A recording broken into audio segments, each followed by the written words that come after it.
بسم اللہ الرحمن الرحیم۔ السلام علیکم۔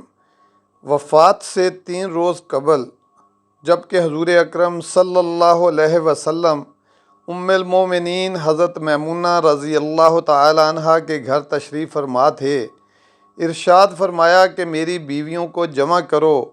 تمام ازواج مطہرات جمع ہو گئیں تو حضور اکرم صلی اللہ علیہ وسلم نے دریافت فرمایا، کیا تم سب مجھے اجازت دیتی ہو کہ میں بیماری کے دن میں عائشہ رضی اللہ تعالی عنہا کے ہاں گزار لوں؟ سب نے کہا، اے اللہ کے رسول، آپ کو اجازت ہے۔ پھر اٹھنا چاہا لیکن اٹھ نہ پائے تو حضرت علی ابن ابی طالب اور حضرت فضل بن عباس رضی اللہ تعالیٰ عنہما آگے بڑھے اور نبی علیہ الصلاۃ والسلام کو سہارے سے اٹھا کر سیدہ میمونہ رضی اللہ تعالیٰ عنہا کے حجرے سے سیدہ عائشہ رضی اللہ تعالیٰ عنہا کے حجرے کی طرف لے جانے لگے۔ حضرت صلی اللہ علیہ وسلم کا پسینہ شدت سے بہہ رہا تھا۔ حضرت عائشہ رضی اللہ تعالیٰ عنہا فرماتی ہیں کہ میں نے اپنی زندگی میں کسی کا اتنا پسینہ بہتے نہیں دیکھا، اور فرماتی ہیں میں رسول اللہ صلی اللہ علیہ وسلم کے دست مبارک کو پکڑتی اور اسی کو چہرہ اقدس پر پھیرتی، کیونکہ نبی علیہ الصلاۃ والسلام کا ہاتھ میرے ہاتھ سے کہیں زیادہ محترم اور پاکیزہ تھا۔ مزید فرماتی ہیں کہ حبیب خدا سے بس یہی ورد سنائی دے رہا تھا کہ لا الہ الا اللہ، بے شک موت کی بھی اپنی سختیاں ہیں۔ اسی اثناء میں مسجد کے اندر حضرت صلی اللہ علیہ وسلم کے بارے میں خوف کی وجہ سے لوگوں کا شور بڑھنے لگا۔ نبی علیہ السلام نے دریافت فرمایا، یہ کیسی آوازیں ہیں؟ عرض کیا گیا کہ اے اللہ کے رسول، یہ لوگ آپ کی حالت سے خوف زدہ ہیں۔ ارشاد فرمایا کہ مجھے ان کے پاس لے چلو۔ پھر اٹھنے کا ارادہ فرمایا لیکن اٹھ نہ سکے تو آپ علیہ الصلاۃ والسلام پر 7 مشکیزے پانی کے بہائے گئے۔ تب کہیں جا کر کچھ افاقہ ہوا تو سہارے سے اٹھا کر ممبر پر لایا گیا۔ یہ رسول اللہ صلی اللہ علیہ وسلم کا آخری خطبہ تھا اور آپ علیہ السلام کے آخری کلمات تھے۔ فرمایا، اے لوگو، شاید تمہیں میری موت کا خوف ہے۔ سب نے کہا، جی ہاں اے اللہ کے رسول۔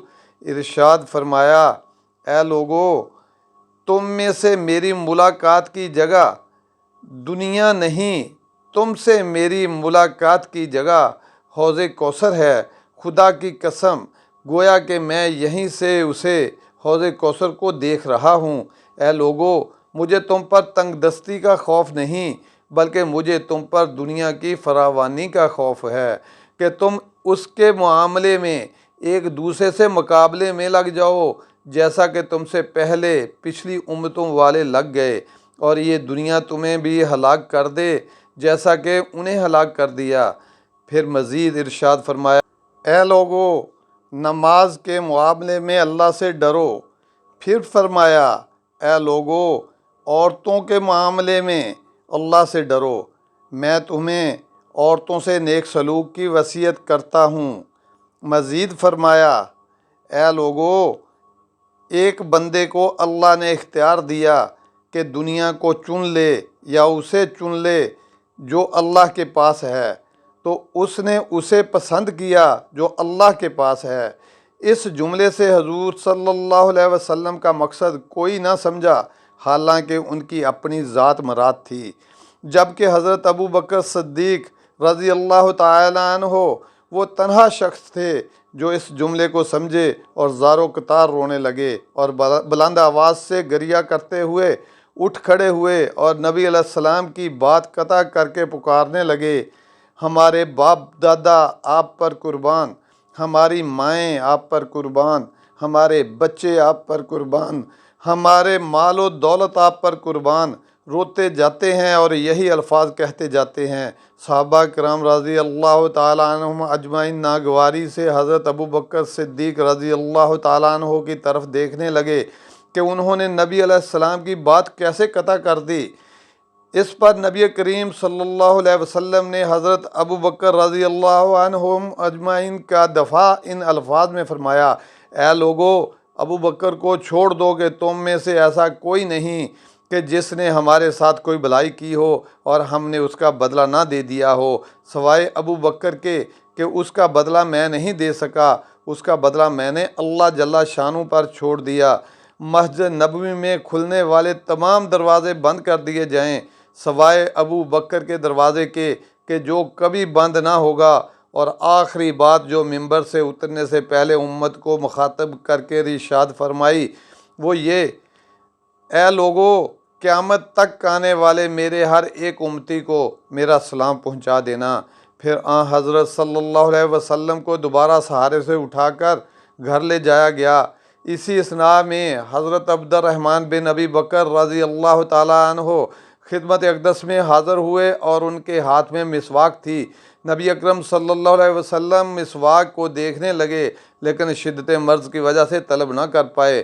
چنانچہ سیدہ عائشہ رضی اللہ تعالیٰ عنہ حضور اکرم صلی اللہ علیہ وسلم کے دیکھنے سے سمجھ گئیں اور انہوں نے حضرت عبد الرحمن رضی اللہ عنہ سے مسواک لی، نبی کریم صلی اللہ علیہ وسلم کے دہن مبارک میں رکھ دی، لیکن حضور صلی اللہ علیہ وسلم اسے استعمال نہ کر پائے تو سیدہ عائشہ رضی اللہ تعالیٰ عنہا نے حضور اکرم صلی اللہ علیہ وسلم سے مسواک لے کر اپنے منہ سے نرم کی اور پھر حضور نبی کریم صلی اللہ علیہ وسلم کو لوٹا دی تاکہ دہن مبارک اس سے تر رہے۔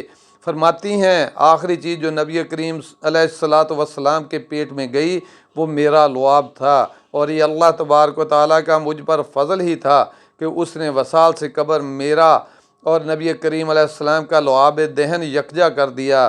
ام المومنین حضرت عائشہ رضی اللہ تعالیٰ عنہا فرماتی ہیں پھر آپ صلی اللہ علیہ وسلم کی بیٹی فاطمہ تشریف لائیں اور آتے ہی رو پڑیں کہ نبی کریم صلی اللہ علیہ وسلم اٹھ نہ سکے، کیونکہ نبی کریم علیہ السلام کا معمول تھا کہ جب بھی فاطمہ رضی اللہ تعالیٰ عنہ تشریف لاتی حضور اکرم صلی اللہ علیہ وسلم ان کے ماتھے پر بوسہ دیتے تھے۔ حضور صلی اللہ علیہ وسلم نے فرمایا اے فاطمہ قریب آ جاؤ۔ پھر حضور صلی اللہ علیہ وسلم نے ان کے کان میں کوئی بات کہی تو حضرت فاطمہ اور زیادہ رونے لگیں۔ انہیں اس طرح روتا دیکھ کر حضور صلی اللہ علیہ وسلم نے پھر فرمایا اے فاطمہ قریب آؤ۔ دوبارہ ان کے کان میں کوئی بات ارشاد فرمائی تو وہ خوش ہونے لگیں۔ حضور اکرم صلی اللہ علیہ وسلم کے وصال کے بعد میں نے سیدہ فاطمہ رضی اللہ تعالیٰ عنہا سے پوچھا کہ وہ کیا بات تھی جس پر روئیں اور پھر خوشی اظہار کیا تھا۔ سیدہ فاطمہ رضی اللہ تعالیٰ عنہا کہنے لگیں پہلی بار جب میں قریب ہوئی تو فرمایا فاطمہ میں آج رات اس دنیا سے کوچ کرنے والا ہوں، جس پر میں رو دی۔ جب انہوں نے مجھے بے تحاشا روتے دیکھا تو فرمانے لگے فاطمہ میرے اہل خانہ میں سب سے پہلے تم مجھ سے آ ملو گی، جس پر میں خوش ہو گئی۔ سیدہ عائشہ رضی اللہ تعالیٰ عنہا فرماتی ہیں پھر حضرت صلی اللہ علیہ وسلم نے سب کو گھر سے باہر جانے کا حکم دے کر مجھے عائشہ میرے قریب آ جاؤ۔ حضرت صلی اللہ علیہ وسلم نے اپنی زوجہ کے سینے پر ٹیک لگائی اور ہاتھ آسمان کی طرف بلند کر کے فرمانے لگے مجھے وہ اعلیٰ و عمدہ رفاقت پسند ہے، میں اللہ کی انبیاء، صدیقین، شہداء اور صالحین کی رفاقت کو اختیار کر۔ عائشہ رضی اللہ تعالیٰ عنہ فرماتی ہیں میں سمجھ گئی کہ انہوں نے آخرت کو چن لیا ہے۔ جبرائیل علیہ السلام خدمت اقدس میں حاضر ہو کر گویا ہوئے یا رسول اللہ ملک الموت دروازے پر کھڑے شرف بازیابی چاہتے ہیں۔ آپ سے پہلے انہوں نے کسی سے اجازت نہیں مانگی۔ آپ علیہ الصلوۃ والسلام نے فرمایا جبریل اسے آنے دو۔ ملک الموت نبی کریم صلی اللہ علیہ وسلم کے گھر میں داخل ہوئے اور کہا السلام علیک یا رسول اللہ، مجھے اللہ نے آپ کی چاہت جاننے کے لیے بھیجا ہے کہ آپ دنیا میں ہی رہنا چاہتے ہیں یا اللہ سبحانہ و تعالیٰ کے پاس جانا پسند کرتے ہیں۔ فرمایا مجھے اعلیٰ و عمدہ رفاقت پسند ہے، مجھے اعلیٰ و عمدہ رفاقت پسند ہے۔ ملک الموت حضرت صلی اللہ علیہ وسلم کے سرہانے کھڑے ہوئے اور کہنے لگے اے پاکیزہ روح، اے محمد بن عبداللہ کی روح، اللہ کی رضا و خوشنودی کی طرف روانہ ہو، راضی ہو جانے والے پروردگار کی طرف، یوں غضبناک نہیں۔ سیدہ عائشہ رضی اللہ تعالیٰ عنہا فرماتی ہیں پھر نبی کریم صلی اللہ علیہ وسلم کے ہاتھ نیچے آن رہا اور سر مبارک میرے سینے پر بھاری ہونے لگا۔ میں سمجھ گئی کہ حضرت صلی اللہ علیہ وسلم کا وصال ہو گیا۔ مجھے اور تو کچھ سمجھ نہیں آیا، سو میں باہر حجرے سے نکلی اور مسجد کی طرف کا دروازہ کھول کر کہا رسول اللہ کا وصال ہو گیا، رسول اللہ کا وصال ہو گیا۔ مسجد آہوں اور نالوں